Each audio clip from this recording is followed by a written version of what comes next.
3 octobre 2024, voici le seul titre de ce journal. Yaoundé-Douala sur l'autoroute. La deuxième phase du projet de construction a été lancée hier 3 octobre. La cérémonie était présidée par le ministre des Travaux publics, Emmanuel Nganou Djoumessi, à Djibodi dans l'Union Ekele. On vous dit tout sur l'autoroute Yaoundé-Douala dans ce journal.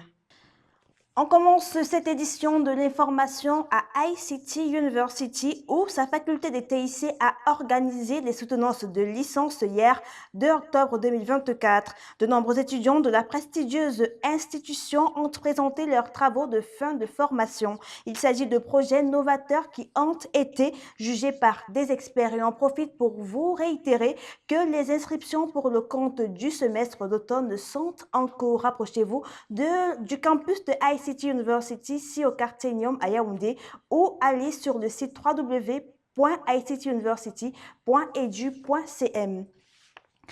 Valoriser les voix des enseignants vers un nouveau contrat social pour l'éducation. C'est sous ce thème que se célébrera le 5 octobre prochain la 30e édition de la Journée mondiale des enseignants. Les préparatifs sont en cours.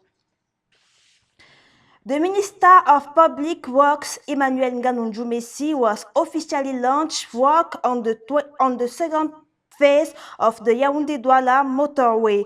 The launching ceremony on the 141.1 km distance road took place yesterday in Djibodi, as you tell us, Jeremy Romy. The second phase of the Yaoundé-Douala covers a distance of 141.1 km from Djibodi in the Nyong-Ankele division to Douala in the Wuri division. Works on this section include the construction of 6 bridges with a total length of 2,070 linear meters. 31 overpasses with a total length of 2,068 meters, 15 lower crossings and 331 diadots. In addition, it is planned for the construction of 6 interchanges, 1 toll station on the highway, 5 toll stations at the railroad level, 3 service areas, 3 parking areas, 4 maintenance areas and 1 management center. Minister Nganou Djoumessi of the Public Works instructed that the second phase of the Yaoundé-Douala motorway will prioritize fair compensation to those impacted for the project. Toujours dans le domaine de l'économie, la 15e session du comité de pilotage de la plateforme du dialogue sur les finances publiques a eu lieu le 2 octobre passé à Yaoundé. Les travaux présidés par le ministre délégué auprès du ministre des Finances Yahouba Abdoulaye ont essentiellement porté sur l'examen et la validation du nouveau plan de réforme de la gestion des finances publiques. La deuxième phase de la campagne de vaccination du projet contrôle et élimination de la rage a été lancée le 2 octobre dernier à Obala, dans la Léquié, région du centre Cameroun. La cérémonie était présidée par le ministre des Pêches, de l'Élevage et des Industries animales, Dr Taïga Luisa Kinyoy. De Léquié, Nyonganso, Nyongankele, Mefuana Kono, Mefuana Famba, Jamare, Mayokane, Mayodanai and Mayotanaga are the 9 pilot divisions that have been targeted as focus of the rabies control and elimination project dubbed RACE. The launching ceremony of the RACE project was done yesterday, October 2, 2024, at the esplanade of the Obala Ceremonial Square and was presided over by the Minister of Livestock, Fisheries and Animal Industry, Dr. Tiger. This was done alongside a free vaccination campaign of dogs and other pets against rabies, which saw the administration of 400 doses of vaccines to these animals. The ceremony was part of the activities marking the celebration of the 18th edition of World Rabies Day, celebrated under the theme Breaking Rabies Boundaries. The event was attended by a handful of dog owners at the Yaoundé 7 Council who were satisfied and appreciative of the initiative of vaccinating their animals, which they consider as friends and companions. Toujours dans le domaine de la santé, Yaoundé abrite depuis avant-hier mardi, le 5e congrès de la Société dermatologie d'Afrique francophone et le 33e congrès de l'Association des dermatologues francophones. Résumé des activités avec Michel Betaini. Dermatologie, enjeux et défis face aux innovations est le thème principal des assises qu'abrite depuis mardi le Palais des Congrès de Yaoundé. Le 5e congrès de la Société Dermatologie d'Afrique francophone et le 33e congrès de l'Association des dermatologues francophones a réuni plus de 500 experts en dermatologie venus d'une trentaine de pays. Étant dans un contexte où la dépigmentation volontaire de la peau a pris une ampleur, des spécialistes de la peau se sont penchés sur la question, tout en proposant les initiatives pour la valorisation de la peau noire. Les pathologies cutanées sur la peau noire sont également abordées au travers des ateliers pour édifier le grand public sur les particularités de la dermatologie sur la peau noire et les innovations dans le domaine. Ces échanges, qui sont sous le haut patronage du ministère de la Santé publique, s'achèvent demain 4 octobre 2024. Et au cœur de ces travaux qui s'achèvent le 4 octobre 2024, la dépigmentation, Michel Bétaïné nous fait le point de l'ampleur de ce problème social. Huile éclaircissante, injection, gommage sont souvent les méthodes utilisées par les femmes et certains hommes adeptes de la dépigmentation volontaire. Définies comme étant l'usage de produits médicaux ou de produits illicites pour éclaircir la teinte naturelle de la peau, la dépigmentation volontaire, communément appelée N'Djanson au Cameroun, est la résultante d'hydroquinone et de dermocorticoïdes. Malgré l'interdiction des cosmétiques contenant ces produits toxiques depuis 2022 au Cameroun, le phénomène prend de plus en plus de proportions. Plusieurs causes à cette pratique sont évoquées. L'influence de l'entourage, le suivisme d'un modèle de beauté, la recherche d'un statut socio-économique, l'uniformisation du teint et le chromatisme post-colonial.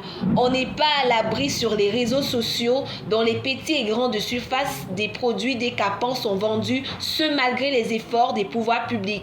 500, 2000, 10 000, 200 000, 500 000, il y en a pour toutes les bourses. Des produits qui sont parfois composés par des personnes n'ayant aucune compétence en chimique ou en dermatologie. On ne le dira jamais assez, la dépigmentation volontaire tue, car elle est la cause de nombreuses maladies telles que les cancers, les psychoses, les problèmes de foie et de rein. Toutefois, il est important de noter que la dépigmentation peut être causée de façon involontaire. L'exposition prolongée au soleil, les maladies dermatologiques comme le vitiligo, certains médicaments, le stress et certains chocs émotionnels.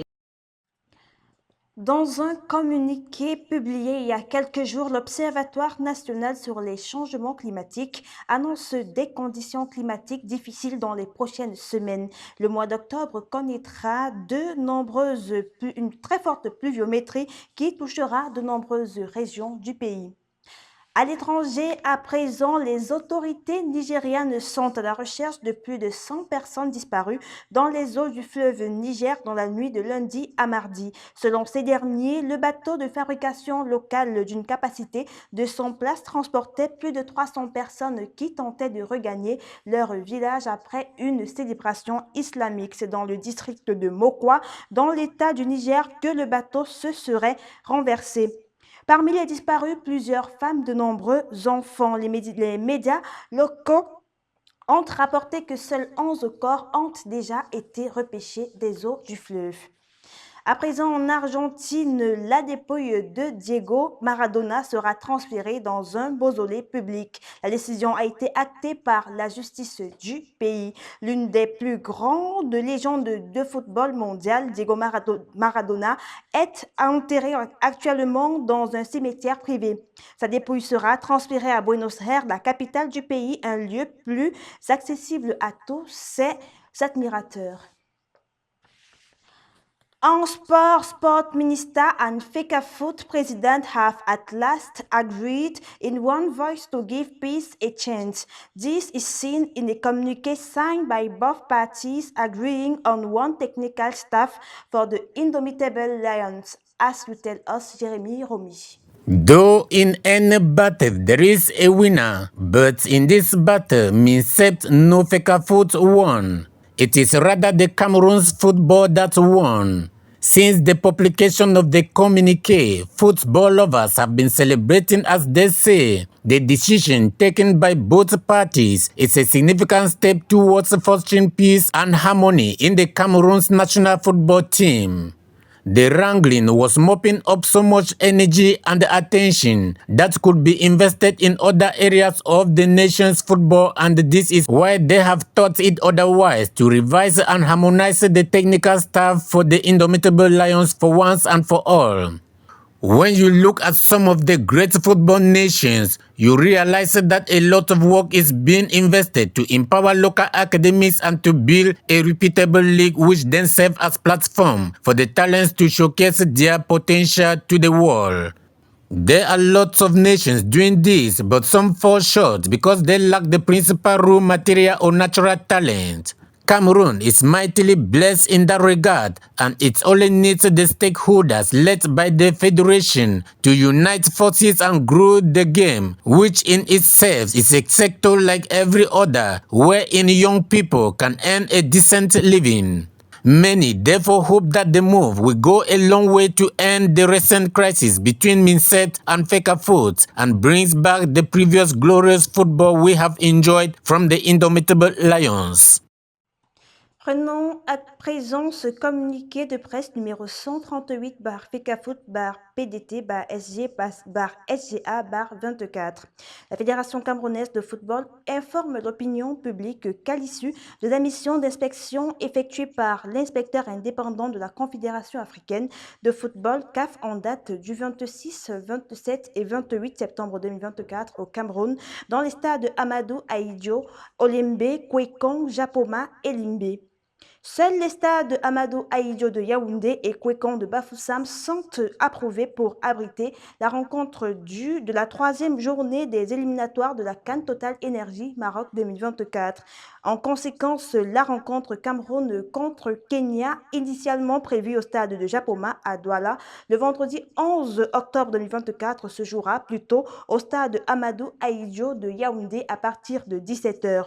La FECAFOOT, en sollicitant la bienveillante compréhension de l'opinion publique, a l'honneur d'inviter les fans des Lions indomptables du Cameroun à se mobiliser massivement pour le soutien constant et habituel le jour du match afin de porter la sélection camerounaise à la victoire. Le communiqué a été signé ce jour par le secrétaire général de la Fédération camerounaise de football en la personne de Blaise Djounan. L'Algérien Islam Massouri est le vainqueur de la troisième étape du Grand Prix Chantal Biya. Le Belge Wesley Van Dijk conserve son maillot jaune sur le tronçon Ebolova-Mungong 100 mm long de 105 km. Il ne reste que 2 étapes avant la clôture de la course prévue pour samedi à Yaoundé. C'est sur cette information que nous mettons un terme à ce journal. Merci, chers téléspectateurs, d'avoir été des nôtres. Au revoir et portez-vous bien.